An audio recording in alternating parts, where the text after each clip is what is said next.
오늘 아침에 집을 나서는데 바람이 차갑게 느껴졌습니다. 계절이 완연히 바뀌어진 것 같습니다. 그렇게 무덥던 한여름이 또 어느 날 갑자기 거짓말처럼 사라지고 선선한 바람이 부는 가을이 되었습니다. 오늘 아침 같은 날씨는 이제 금방이라도 겨울이 다가올 듯합니다. 특별히 이 가을이란 계절을 맞이하게 되면은 많은 생각을 하게 됩니다. 사람들이 이 가을을 맞이하게 되면 낙엽이 떨어지는 것을 보게 되면 우리 인생이 어디서 왔다가 어디로 가나 생각하게 되고, 또 나무에 열매가 익어가는 모습을 보면은 나의 삶에는 어떤 열매가 익어가고 있을까, 또 그런 생각을 해보게 됩니다. 한여름에 잎이 그렇게 무성하고 또 꽃이 피지만은 그 나무의 가치는 어떤 열매를 맺는가라는 것이 그 나무의 존재의 가치를 결정하게 됩니다. 잎이나 꽃은 아무리 무성하고 또 아무리 예뻐도 떨어지면 그만입니다. 잎이 떨어지면 잎이 떨어진 그 자리에서 다시 잎이 나거나 나무가 나지 않습니다. 꽃이 아무리 아름다워도 꽃이 떨어진 그 자리에 다시 나무가 나지 않습니다. 잎이나 꽃은 그 안에 생명력이 없기 때문에 그렇습니다. 그렇지만 열매는 다릅니다. 열매는 그 열매가 심겨지고 떨어진 그 자리에서 새로운 생명이 싹 트고 나오기 때문에 이 열매가 잎이나 꽃보다 훨씬 더 귀한 것입니다. 그래서 성경 말씀도 우리에게 무성한 잎을 내어라 이렇게 말씀하지 않습니다. 꽃을 피워라 그렇게 말씀하지도 않습니다. 우리에게 열매를 맺어라, 내 삶의 열매를 맺어라, 생명력이 있는 삶의 열매를 맺으라는 것이죠. 그 생명력이 있는 삶의 열매를 통해서 우리가 하나님 앞에 가게 되면 그 열매를 통해서 하나님께서 예비하신 상급을 받게 되고, 또 그 생명력이 있는 그 열매가 이 세상 어딘가에 또 심겨지면 새로운 세상을 열어가는 또 귀한 도구로 쓰임 받기 때문에 이 삶의 열매는 그렇게 소중한 것입니다. 사람의 열매는 무엇이겠습니까? 이 사람의 열매는 그 사람의 인격이고 또 그 사람의 존재의 목적이고 그 사람의 정체성, 그 사람 자신을 드러내는 것이죠. 예수님께서도 우리를 보실 때에 우리의 그럴듯한 모습을 보시는 것이 아니라 우리의 생명력, 우리의 본질, 우리의 열매를 찾으십니다. 예수님께서 예루살렘에 들어가실 때에 어느 날 시장하셔서 무화과 나무를 찾아서 열매를 찾습니다. 그 무화과 나무는 잎이 무성했기 때문에 예수님께서 생각하시기에 저 무화과 나무에 가면은 덜 익었지만 조그만 무화과 열매라도 있겠거니 내가 시장하니까 그 열매를 먹어야 되겠다라는 생각으로 무화과 나무를 찾으십니다. 그렇지만 그 무화과 나무에는 잎만 무성했지 열매가 하나도 없었어요. 예수님께서 그 무화과 나무에게 너는 다시는 열매를 맺지 못하리라. 그 무화과 나무는 말라버렸죠. 예수님께서 우리에게 찾으시는 것, 하나님께서 우리에게 찾으시는 것은 무성한 잎이 아니라, 그럴듯한 모습이 아니라 우리가 하나님을 기쁘게 할 수 있는 작은 열매를 찾고 있다는 것입니다. 이제 가을날을 맞이해서 많은 나무들이 열매를 맺어가고 있고, 또 우리 교회 화단에도 감나무도 감이 익어가고 있습니다. 이 많은 나무의 열매가 익어가고 있는 이때에 과연 내 삶에는 어떤 열매가 익어가고 있는가, 내 삶에는 어떤 열매가 맺어가고 있는가 한번 깊이 생각해 보아야 하겠습니다.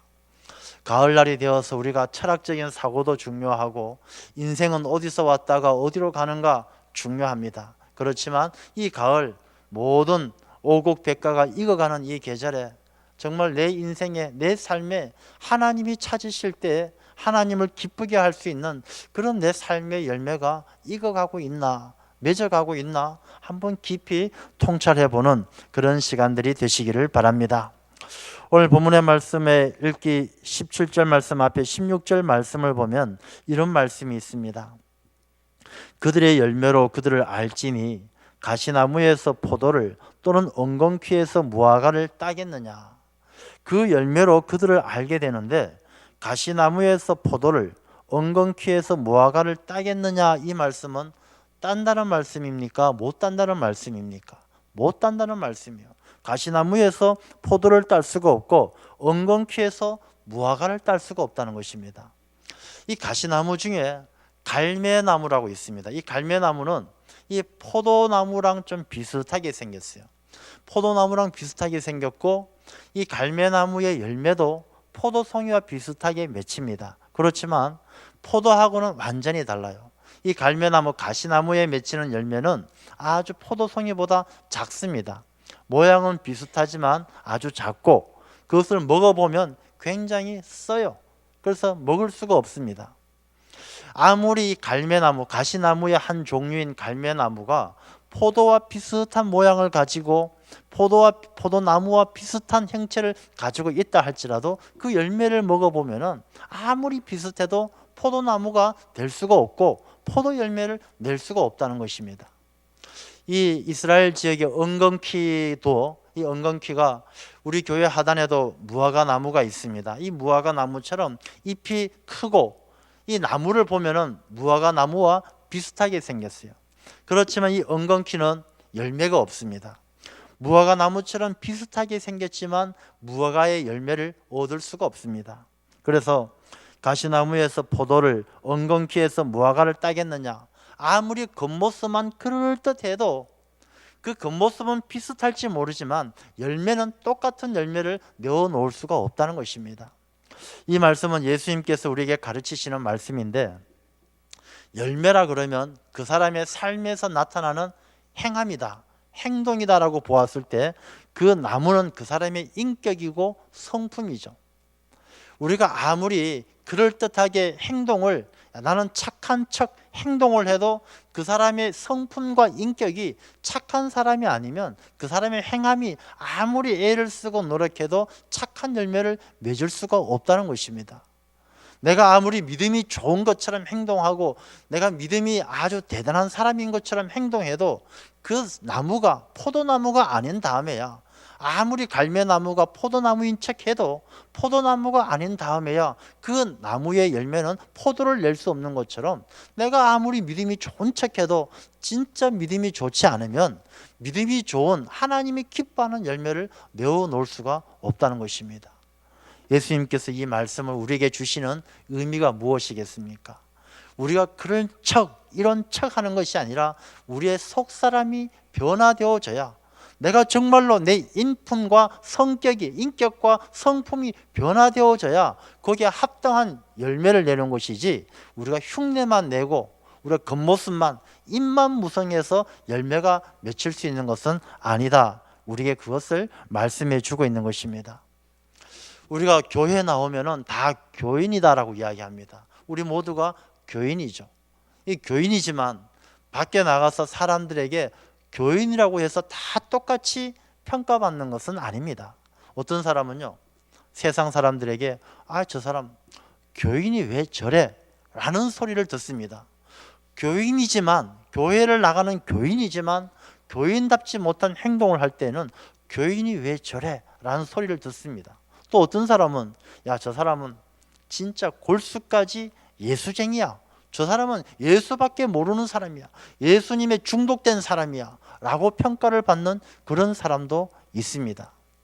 우리가 똑같은 교인이지만, 겉모습은 똑같이 잎이 나오고 잎이 무성해 보이지만 내 안에 예수 그리스도가 진짜, 내 안에 예수 그리스도와 함께하고 예수 그리스도와 떨어질 수 없는 사람은 누가 보더라도 그 사람의 삶에는 예수님의 향기가 나고 예수님의 보혈이 흐르고 예수님의 섬김과 희생이 있기 때문에 저 사람은 예수님에 중독된, 예수님하고 똑같은 예수쟁이야 라는 평가를 받을 수 있지만, 우리가 교회 나온다고 해서 예수님과 내 속사람이 변화되지 않으면 교인이 왜 저래? 이런 평가를 받게 된다는 것입니다.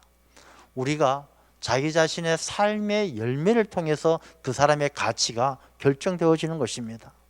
사람만 그런 것이 아니고 오늘 본문의 말씀을 통해서 보면 하나님도 우리를 판단하실 때에 우리의 열매를 보고 판단하신다는 것입니다.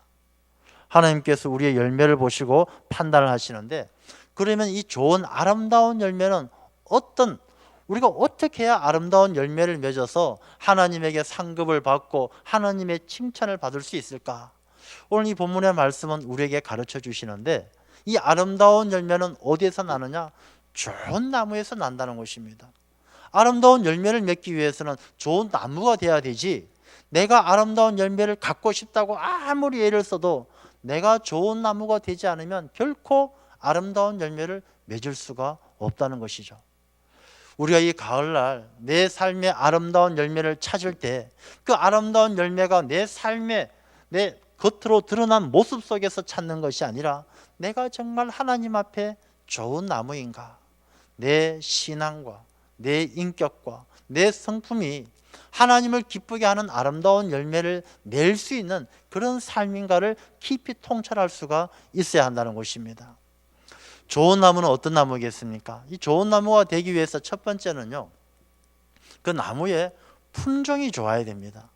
이 나무가 품종이 나쁘면 아무리 이 나무를 잘 가꾸어도 열매가 풍성하게 맺어지지가 않습니다.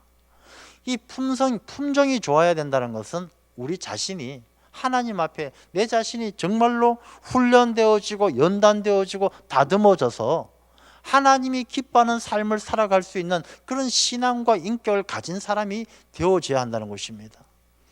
우리가 과일이라든지 또 뭐 여러 가지 화초라든지 좋은 품종을 만들기 위해서 얼마나 많이 품종 개량을 합니까? 뭐 씨 없는 포도도 만들고 씨 없는 수박도 만들고, 이 좋은 품종을 만들어 가듯이 우리도 우리 자신이 하나님 앞에 끊임없이 변화되어지고 하나님께서 기뻐하실 수 있는 그런 좋은 나무의 자격을 갖추어 가야 합니다. 그러지 않으면 열매를 낼 수가 없어요. 예수님께서도 비유의 말씀을 하실 때 길가에 뿌려진 씨앗, 돌밭에 뿌려진 씨앗, 또 가시덤불에 뿌려진 씨앗, 좋은 밭에 뿌려진 씨앗, 똑같은 씨앗을 뿌리지만 이 좋은 밭에 뿌려진 씨앗이 30배, 60배, 100배의 결실을 거둔다라고 말씀을 하십니다. 내가 좋은 품종이 되지 않으면, 내가 길가와 같고 내가 돌밭과 같은 삶이라면 우리가 하나님 앞에 좋은 열매를 내어놓을 수가 없는 것입니다. 내가 좋은 품종이 되기 위해서, 좋은 밭이 되기 위해서는 어떻게 해야 되겠습니까? 골수를 쪼개는 하나님의 말씀을 통해서 부단하게 끊임없이 내 자신을 돌아보고 하나님의 말씀에 합당한 삶으로 내 자신을 쳐서 복종하며 내 자신을 하나님의 뜻에 합당하게 만들어 가야 되는 것입니다. 성경 말씀을 보면 처음부터 하나님께서 그 사람을 대단하게 훌륭하게 만들어, 태어날 때부터 훌륭한 사람이 누가 있겠습니까? 바울도 예수 믿는 사람을 핍박하고 그렇게 악랄하게, 그렇게 잔인하게 굴던 사람이 예수님을 만나면서 다듬어지고 변화되어져서 주님의 사도 바울이 되지 않겠습니까? 베드로, 야고보, 요한, 예수님의 제자들 처음부터 제자입니까? 다 갈릴리 바닷가에서 고기 잡던 무지한 어부들이었고 거친 사람들이었지만, 예수님을 만나서 품종이 개량되어지듯이 이 좋은 나무가 되어지니까 나중에 하나님의 나라를 위해서 12사도가 되어서 얼마나 귀한 일로 쓰임 받습니까? 우리가 아름다운 열매를 맺기 위해서는 내 자신이 부단히 하나님의 말씀에 비추어서 합당한 삶으로 내 자신의 인격과 성품을 바꾸어 나갈 수 있는, 예수 그리스도 안에서 새로운 피조물이 되어질 수 있는 그런 신앙의 노력이 필요한 줄로 믿습니다. 우리가 그런 신앙적인 노력, 믿음이란 것은요, 우리가 계속 노력하고 힘써야 되는 것입니다. 이 신앙이란 것은 자전거 타는 것과 똑같습니다. 여러분, 자전거를 타고 지나가 보면, 자전거를 타보면 가만히 서 있으면 넘어져요.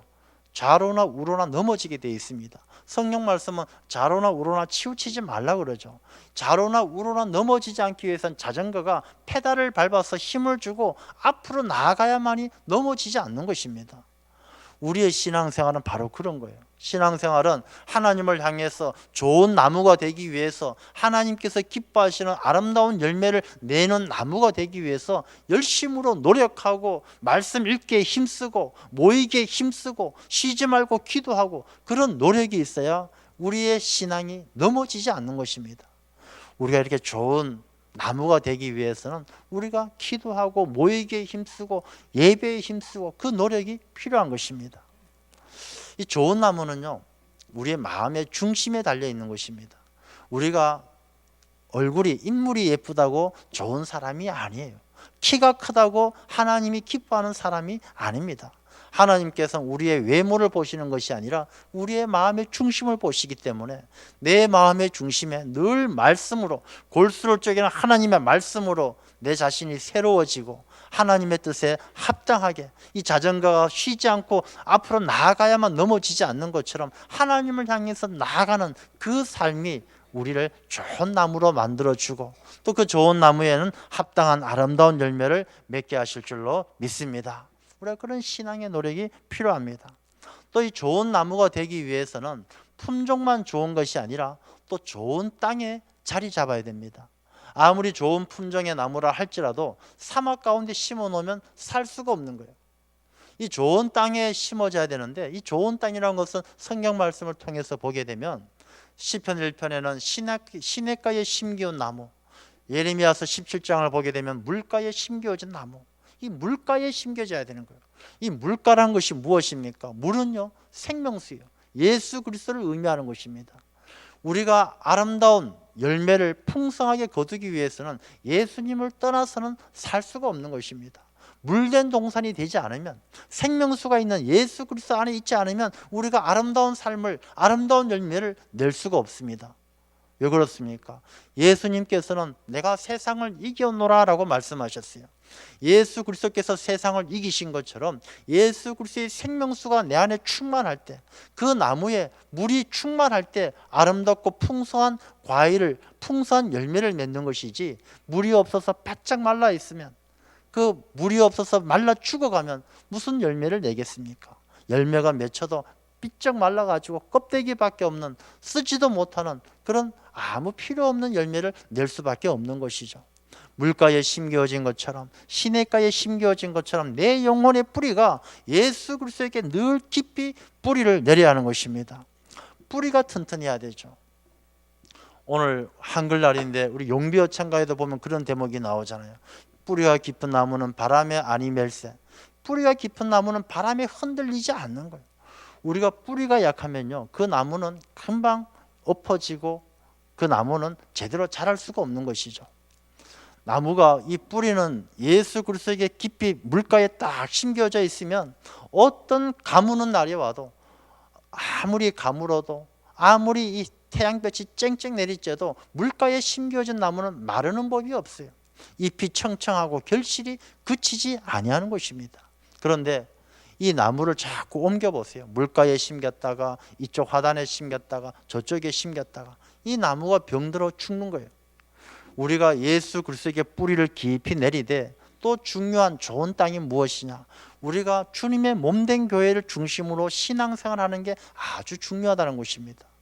이 사람의 삶의 중심이 교회를 중심으로 한 몇 년 살다가, 또 직장을 중심으로 몇 년 살다가, 친구 중심으로 몇 년 살다가 왔다 갔다 하다 보면 그 사람의 영혼의 뿌리가 메말라가는 것입니다. 그 영혼의 뿌리가 메말라가면 삶의 열매가 없는 것이에요. 우리가 늘 교회 중심으로 내 삶의 뿌리를 깊이 내려야 될 이유가 있는 것입니다. 우리가 삶의 중심에 어떤 분들은요, 직장을 구해도 또 이사를 해도 늘 교회 중심으로 옮기는 사람들을 보면 정말 그 신앙이 흔들리지 않아요. 그런데 이 교회가 아니라 자기의 중심으로, 자기가 편하고 자기가 쉬운 길로 그렇게 삶의 중심이 이동이 되어지면 왔다 갔다 하다 보면 신앙도 점점점 떨어지고 그 삶이 점점 피폐해지는 것을 볼 수가 있습니다. 우리가 좋은 나무가 되기 위해서는 품종도 좋아야 되지만 예수 그리스도에게 뿌리를 깊이 내리고 또 교회 중심으로 살아가는 그런 하나님의 사람이, 하나님께서 기뻐하시는 그런 좋은 나무가 되어야 할 줄로 믿습니다. 우리가 잘 알고 있는 록펠러라는 인물을 보십시오. 록펠러가 얼마나 대단한 부자입니까? 그 록펠러가 살았던 그 시대 세계 최고의 부자였죠. 근데 그때의 그 재산을 또 지금의 재산과 지금과 환산을 한다면 록펠러가 역사상 가장 큰 부자였다는 것입니다. 근데 이 록펠러가 처음부터 부자였느냐? 그렇지 않습니다. 록펠러는요, 굉장히 가난하고 어려웠던 집안의 사람이에요. 록펠러는 처음 사귀었던 여자분이 록펠러가 가난하다고, 록펠러에게 희망이 없다고 헤어졌어요. 버림받았어요. 록펠러는 그렇게 처음부터 부자였던 사람이 아니에요. 그렇지만 이 록펠러가 성실하고 하나님을 의지하면서 살았을 때 이 록펠러가 세계 최고의 부자가 되는 것이죠. 가난했던 사람 중에 제일 큰 부자가 되었고, 그 제일 큰 부자가 된 사람 중에서 가장 많은 기부를 했어요. 록펠러가 어마어마하게 기부를 한 거예요. 기부하고 그렇게 큰 부자 중에서 가장 건강하게 98세까지 살았는데, 그때까지 치과에 한번 가본 적이 없을 정도로, 아주 치아 하나 썩은 적이 없을 정도로 건강하게 살았다는 것입니다. 이 록펠러가 이렇게 살아낼 수 있었던, 삶의 아름답고 풍성한 열매를 맺을 수 있었던 이유가 무엇입니까? 어머니의 신앙의 교육이에요. 어머니의 신앙 교육. 록펠러는 일평생 살면서 주일을 한 번 빠진 적이 없고, 주일 예배 들어오면 제일 앞자리에 앉고, 어디 가서 사업을 하더라도 제일 먼저 계산하는 건 11조예요. 이 주머니를 늘 11조 주머니를 따로 차고 있어서 제일 먼저 계산하는 건 하나님 앞에 드릴 11조부터 계산해서 11조 주머니에 넣고 그 다음에 다른 일을 하는 것입니다. 이 록펠러는 그런 신앙의 뿌리가 있었기 때문에 그런 좋은 나무로 자라날 수가 있었고, 그 삶의 아름다운 열매를 맺을 수가 있었던 것입니다. 하나님 중심, 예수 그리스도 중심, 믿음 중심, 그 중심, 뿌리가 중심을 잃어버리지 않았기 때문에 좋은 나무, 어떤 바람에도 넘어지지 않는 든든한 나무가 될 수가 있었습니다. 우리도 이 좋은 나무가 되어야 아름다운 귀한 열매를 맺게 될 줄로 믿습니다. 이제 이 좋은 나무가 좋은 품종이 좋은 땅에 심겨지면 끝이냐? 그렇지 않습니다. 잘 가꾸어야 하는 것입니다. 나무를 심어놓고 잘 가꾸어야죠. 이 나무에 벌레들이 찾아오고 병충해가 찾아옵니다. 와서 벌레들이 나무를 갉아먹습니다. 그냥 두면은 아무리 좋은 품종이라도 이 나무가 병을 앓게 되면 나무가 못 쓰게 되는 것이죠. 우리 인생도 마찬가지입니다. 여러분, 우리 인생에도 이 병충해가 찾아오지 않습니까? 나쁜 사람이 찾아오기도 하고, 악한 영이 찾아오기도 하고, 죄악의 유혹이 찾아오기도 하고, 우리가 아무리 좋은 나무로 살기를 원하지만 우리에게 찾아오는 수많은 병충해가 있어요.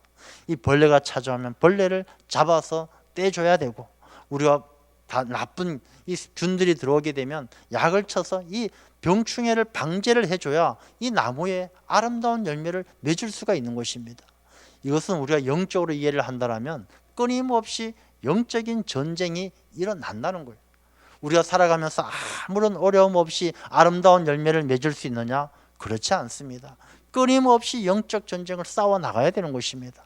디모데후서에 나오는 말씀처럼 선한 싸움을 싸우고 이겨 믿음을 지켜야 의의 면류관을 얻는 것처럼, 우리가 영적 전쟁을 통해서 승리해야만 우리의 삶에 아름다운 열매가 맺어간다는 것입니다. 우리의 병충해를 방지할 수 있는 가장 효과적인 약이 무엇입니까? 예수님께서 우리에게 보여주셨어요. 마귀의 시험, 이 세상의 시험을 이기는 방법, 가장 좋은 약이 첫 번째는 기도입니다. 기도. 예수님께서 40일 금식 기도하는 것처럼 늘 기도하는 사람은요, 하나님께서 영감을 주셔요. 그래서 기도는, 성경 말씀을 보게 되면 쉬지 말고 기도하라, 기도를 쉬는 것이 죄다 그랬습니다. 이 기도란 것은 하나님하고 나하고의 영적인 소통이에요. 우리가 영적인 호흡이다라고 표현을 하죠. 호흡을 멈추면 죽는 것 아니겠습니까? 우리가 늘 기도하는 사람은 하나님께서 그 세미한 음성으로 하나님의 사람이 어떻게 살아야 되는지를 알려주셔요. 그래서 기도하는 사람은 죽지 않습니다. 기도하는 사람은 결코 지지 않습니다. 그래서 늘 쉬지 말고 기도하라. 이 기도가 우리에게 찾아오는 이 세상의 병충해를 이길 수 있는 방제를 해주는 보호막이 되는 거예요. 그 다음에 예수님께서 마귀를 물리칠 때 뭘로 물리치십니까? 말씀으로 물리치는 거예요. 하나님을 시험하지 말라, 오직 하나님만 경배하라. 사람이 떡으로 사는 것이 아니라 하나님의 말씀으로 산다. 하나님의 말씀으로 모든 마귀의 시험을 물리치는 거예요. 우리의 삶 가운데 병충해가 찾아오고 악한 영이 찾아오고 죄악의 유혹이 찾아오는 것, 우리가 기도하고 말씀을 깊이 묵상하면 이 말씀이 내게 힘이 되고 능력이 되어서 이 모든 세상의 대적들을 다 물리치고 승리하게 될 줄로 믿습니다. 그래서 우리가 끊임없이 기도하고 쉬지 말고 기도하고, 우리가 연말에 모든 성도님들이 성경 일독합시다 라고 말씀드리는 게 그냥 시간 때우기 위해서 하는 것이 아니에요. 이 말씀을 읽다 보면 말씀에 깊이 몰입하고 이 말씀 속에 성령께서 조명해 주실 때 이 말씀이요 능력이 되고 힘이 되어서 이 말씀 속에서 우리가 생명의 길을 보고 이 말씀 속에서 우리를 향하신 하나님의 사랑을 보게 되는 거예요. 그래서 우리가 말씀 읽는 일에 힘써야 될 줄로 믿습니다. 그래도 우리의 삶 가운데 이 어려움들이 찾아와서 우리가 힘들고 어려운 일을 당할 때가 있어요. 병든 나뭇가지가 생기고 잎은 무성한데 그 무성한 잎이 나뭇가지를 처지게 하고, 이렇게 어려운 일이 생기면 가지치기를 해야 되는 거예요. 우리가 아름다운 열매를 맺기 위해서는요, 이 가지치기, 절제하는 삶이 필요한 것입니다. 요즘 현대인들 얼마나 바쁘다고 합니까? 바빠요. 우리 언제 시간 좀 되십니까? 바빠요. 무조건 바쁘대요. 근데 바쁜 사람 가만히 들여다보면요, 우리 애들도 그래요. 너 좀 뭐 하자 그러면 바빠요. 바쁘다 그러면서 하루에 한 7, 8시간은 핸드폰 들고 앉아 있는 거예요. 바쁘다 그러면서 3시간, 4시간씩 TV를 보고 있는 거예요. 여러분들 한번 자기 자신을 생각해 보십시오. 내가 바쁘다 하면서 꼭 하루에 2, 3시간 TV 보고 2, 3시간 게임하고 2, 3시간 인터넷 가지고 놀고 다 놀 것 다 놀면서 입에는 바쁘다 달려 있는 거예요. 우리가 정말로 그런 이 입만 무성하고 바쁘다는 바람에 잎이 무성한 소리만 나면서 열매가 맺지 못하는 그런 삶이라면, 그런 우리가 쓸데없는 가지, 병든 가지, 내 자신에게 열매를 맺지 못하게 하는 방해하는 시간들 다 잘라내야 되죠. 절제하는 삶을 살아야 되는 것입니다.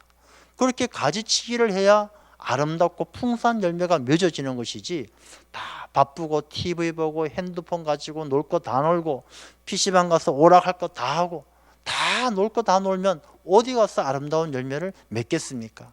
우리의 삶에 절제하는 삶, 가지치기 하는 삶이 필요하다는 것입니다. 이 가지치기의 삶은요, 개인의 삶뿐만 아니라 우리 교회도, 한국 교회도, 이 교회 전체가 한번 깊이 생각해 볼 문제입니다. 오늘 한국 교회가 많이들 문제가 있다 이야기들을 합니다.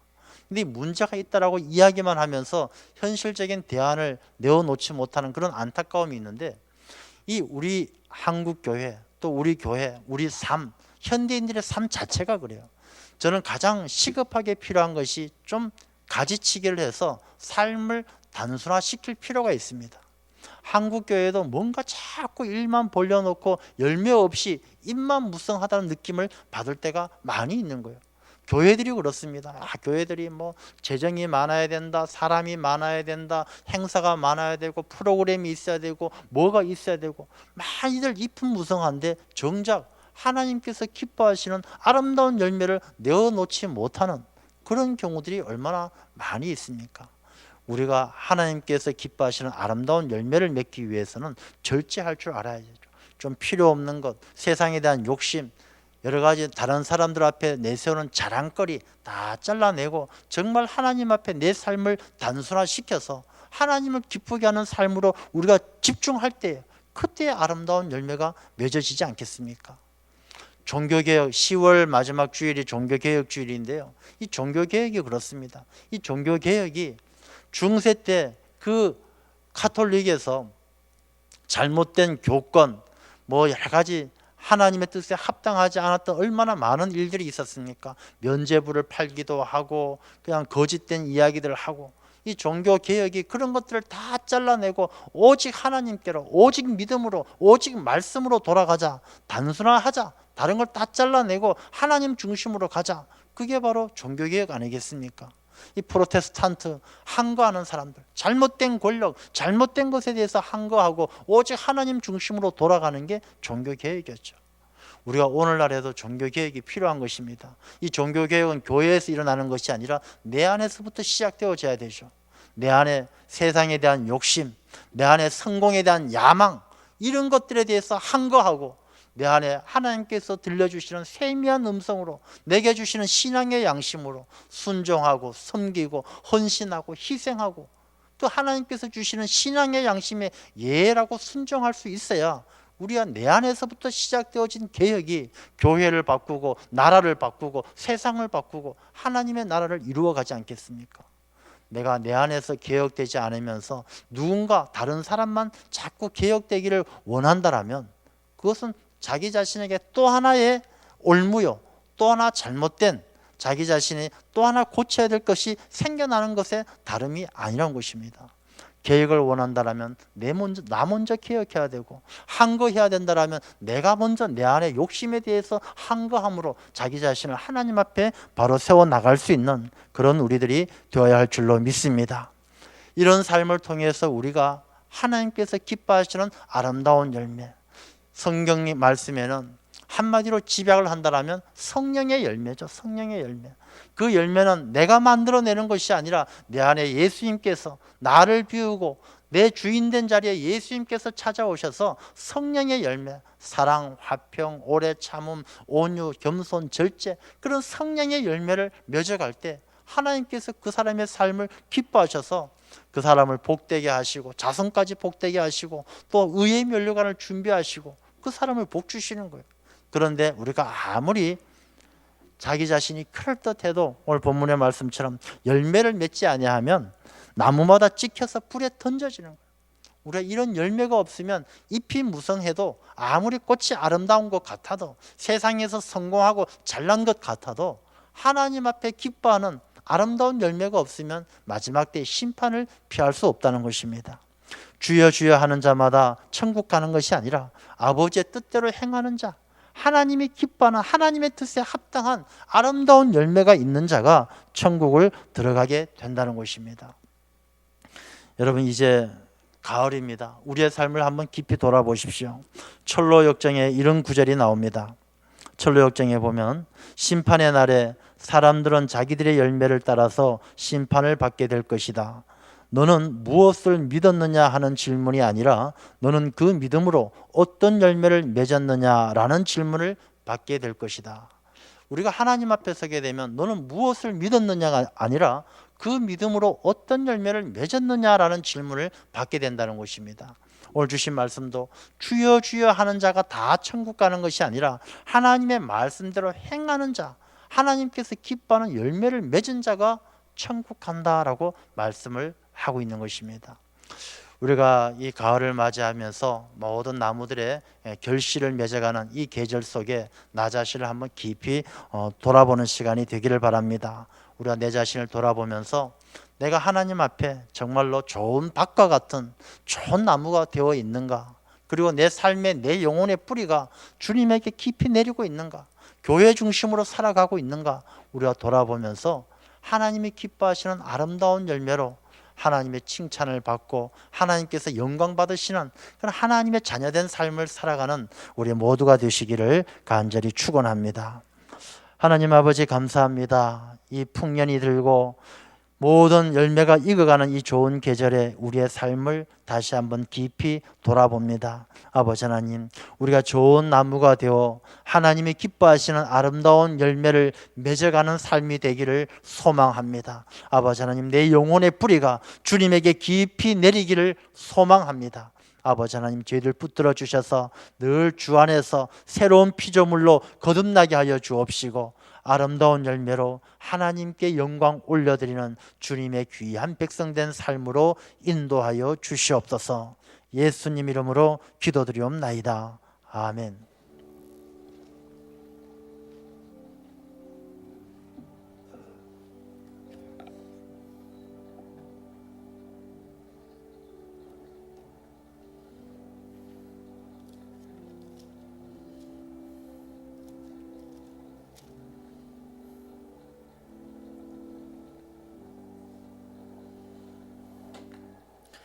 다 함께 찬송가 428장 찬양 드리겠습니다.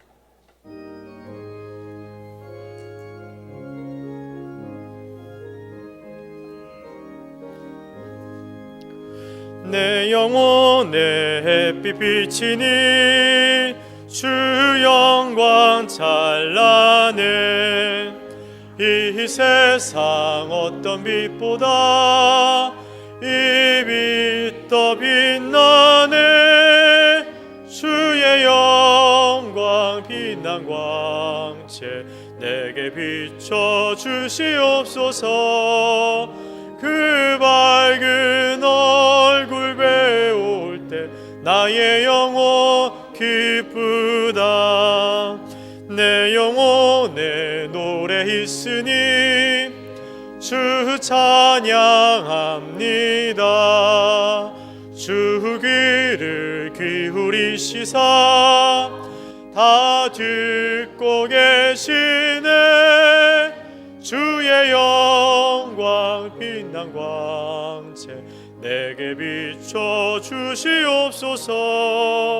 그 밝은 얼굴 배울 때 나의 영혼 기쁘다.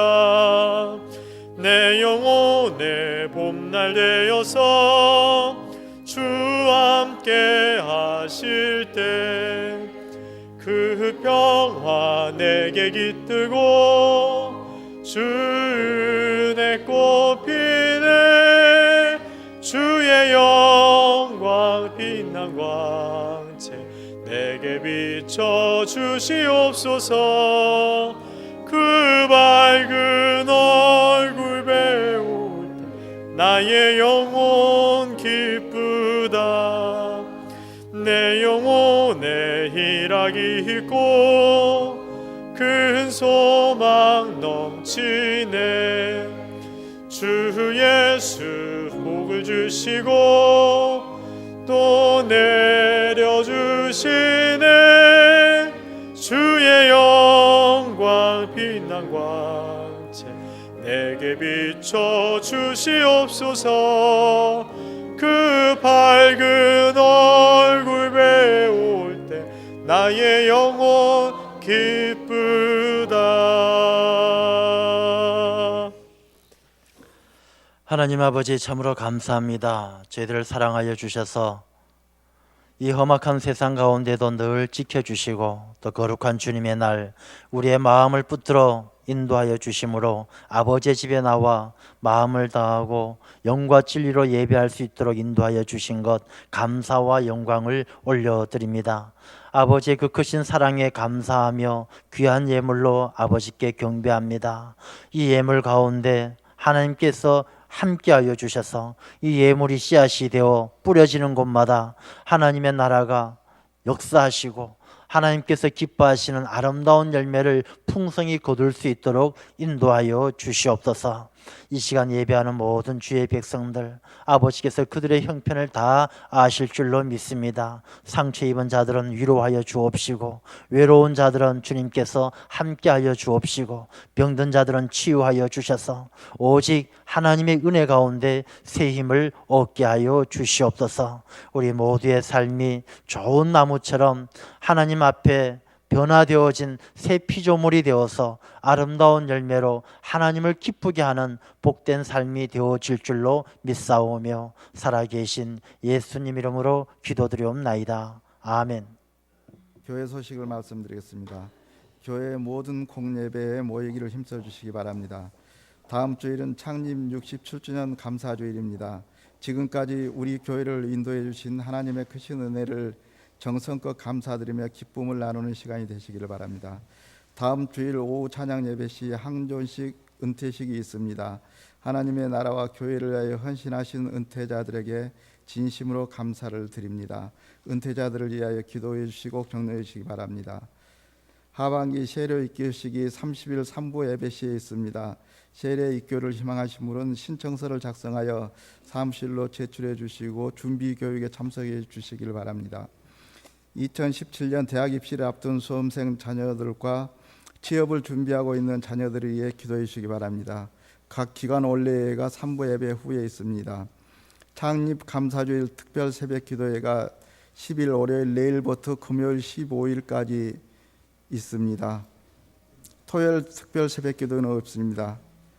장례가 있었습니다. 전대석 조명 집사 모친상, 최준혁 김미래 집사 모친상이 있었습니다. 위로해 주시기 바랍니다. 나머지는 주보를 창조해 주시기 바랍니다. 일어나셔서 우리 찬송가 620장 1절 찬양 후에 축도로 예배를 마치겠습니다.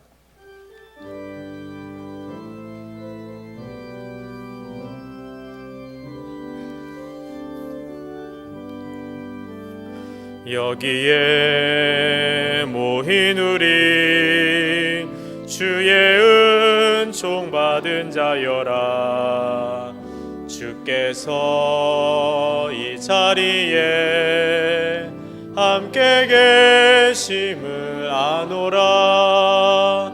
언제나 주님만을 찬양하며 따라가리니 시험을 당할 때도 함께 계심을 믿노라. 이 믿음 더욱 굳세라. 주가 지켜주신다. 어두운 밤에도 주의 밝은 빛 인도하여 주신다. 우리 주 예수 그리스도의 무한하신 은혜와 하나님의 끝없는 사랑하심과 성령님의 감동 감화 역사하심이 이 좋은 가을날 하나님의 크신 은혜를 생각하며 참으로 좋은 나무가 되어 아름다운 열매로 하나님의 영광을 드러내기를 원하시는 모든 주의 백성과 그들의 가정 가운데 지금으로부터 영원히 함께하여 주옵시기를 간절히 축원하옵나이다. 아멘. 아멘.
하나 둘 셋. 하나 둘 셋.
네, 1, 2